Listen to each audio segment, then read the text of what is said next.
Regardez autour de vous, qu'est-ce que vous voyez? Une chaise, une table, des murs, des objets solides, séparés, chacun à sa place. Notre esprit est forgé pour comprendre ce monde. Un monde où les choses existent ici et maintenant, avec des propriétés bien définies, qu'on les regarde ou non. Un monde gouverné par des règles locales. Une action ici ne peut pas avoir d'effet instantané là-bas. C'est notre réalité, celle de tous les jours. Mais ce n'est qu'un voile, une illusion confortable tissée à notre échelle. Et si je vous disais que sous ce voile se cache un univers si étrange, si interconnecté, que les lois de notre quotidien y volent en éclats? Bienvenue dans le monde de l'intrication quantique. Pour comprendre ce vertige, il faut remonter à un duel de titans, un débat qui a secoué les fondations de la physique au XXe siècle. Celui qui opposa Albert Einstein à Niels Bohr. Einstein, l'un des pères de la révolution quantique, était profondément mal à l'aise avec sa propre création. Pour lui, la réalité devait être tangible, locale. Il ne pouvait accepter l'idée qu'une particule n'ait pas de propriété définie, comme une position ou une vitesse, avant qu'on la mesure. Et surtout, il refusait de croire qu'une mesure faite sur une particule puisse instantanément influencer une autre particule, même à des années-lumière de distance. Il tourna cette idée en dérision, la qualifiant de action fantôme à distance. Pour lui, ce n'était pas une possibilité, mais une absurdité, la preuve que la théorie quantique était incomplète.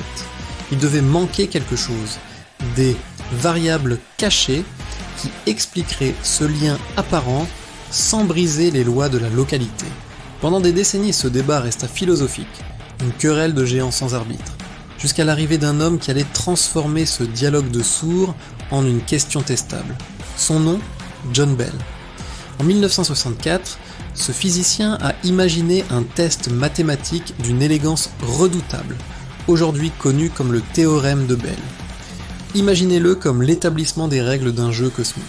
Bell a calculé que si Einstein avait raison, si la réalité était locale et prédéterminée par des variables cachées, alors les résultats d'une certaine expérience sur des particules jumelles ne pourraient jamais, au grand jamais, dépasser une certaine limite statistique. C'est ce qu'on appelle l'inégalité de Bell.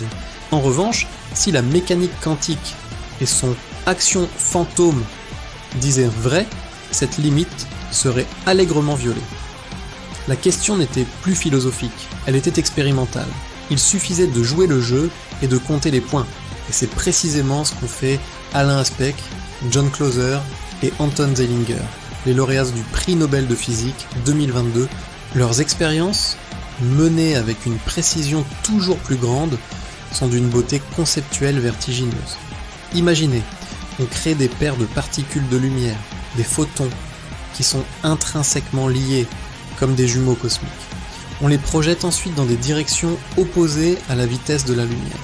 À chaque extrémité du dispositif, très éloignées l'une de l'autre, un détecteur attend. Juste avant que le photon n'arrive, à la toute dernière nanoseconde, un choix aléatoire est fait. Quelle propriété de ce photon allons-nous mesurer? Par exemple, sa polarisation verticale ou horizontale. Le suspense est total. Le choix de la mesure est fait si rapidement que même la lumière n'a pas le temps de voyager d'une particule à l'autre pour se mettre d'accord. Il ne peut y avoir aucune communication classique entre elles. Et le résultat, répété des milliers et des milliers de fois, fut sans appel. L'inégalité de Bell a été pulvérisée. L'action fantôme à distance n'était pas un paradoxe, elle était bien réelle. Einstein, ce génie absolu, avait eu tort. Alors que cela signifie-t-il pour notre vision de l'univers? Les implications sont immenses. Cela signifie que la réalité n'est pas locale. L'univers n'est pas une collection d'objets séparés, mais un tout profondément interconnecté. Deux particules qui ont interagi une seule fois peuvent y rester liées pour l'éternité par un fil invisible. Un lien qui défie l'espace et le temps. Mesurez l'une et vous influencez instantanément l'autre, qu'elle soit à 1 mètre ou à l'autre bout de la galaxie. C'est comme si l'univers tout entier tenait sa respiration avec vous. Et l'idée est encore plus troublante. Les propriétés de ces particules n'existent même pas avant la mesure. Une particule n'a pas de polarisation définie. Elle flotte dans un brouillard de potentialités. C'est l'acte même de l'observer qui la force à choisir un état, à devenir réel pour nous. Cette découverte, qui semble tout droit sortie de la science-fiction, n'est pas qu'une simple curiosité de laboratoire. Elle est le moteur de ce que l'on nomme déjà la seconde révolution quantique. La maîtrise de cette intrication ouvre la porte à des technologies qui vont redéfinir notre futur. L'informatique quantique, qui promet des puissances de calcul dépassant tout ce que nous connaissons, capables de résoudre des problèmes aujourd'hui insolubles.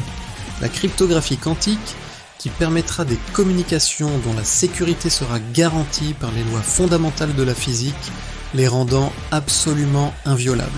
Ou encore des capteurs quantiques d'une sensibilité telle qu'ils pourront détecter les plus infimes variations gravitationnelles ou magnétiques. Nous arrivons alors à la question ultime. Si l'univers n'est pas un ensemble de faits prédéterminés attendant d'être découverts, si les propriétés du monde ne deviennent concrètes que lorsque nous les mesurons, quel est notre rôle dans tout cela ? Nous ne sommes pas de simples spectateurs regardant un film cosmique se dérouler devant nos yeux. Par l'acte même d'observer, de poser une question à la nature, nous participons à la grande danse de la création. Nous sommes les acteurs qui transforment le nuage des possibles en une actualité. L'univers n'est pas seulement plus étrange que nous l'imaginons, il est peut-être plus étrange que nous ne pouvons l'imaginer.